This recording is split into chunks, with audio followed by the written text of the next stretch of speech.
Asalaamu calaykum waraxmatullaahi tacaala wabarakaatu guys. Soo dhawaada YouTube channelka naga daawanaysan waa Malaas Official. Fadlan channelka haddii aad ku cusub tahay subscribe noo saar, aad iyo aad u mahadsan tahay. Waa tahay maanta iyo muuqaal cusub. Maanta muuqaalkan wuxuu ku saabsan yahay WhatsApp-kaaga sidaad u qarin lahayd in aad tahay online. Muuqaalkan ayaa guda gali doona daawasho wacan.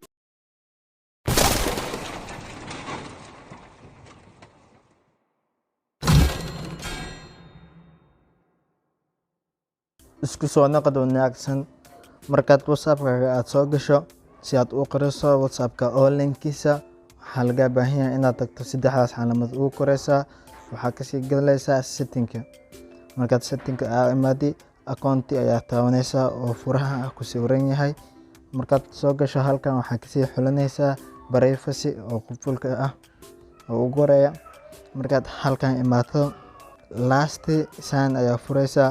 Markaa furto waxaa ku soo baxay saddex option kood waxaa waaye everyone, cid walba WhatsApp-kaaga ku jira ayaa arki kara, my contact iyo wixii lambarkaaga u safan yahay iyo nobody. Waxaa uu dooranaysaa inaad qariso online-kaaga WhatsApp-kiisa.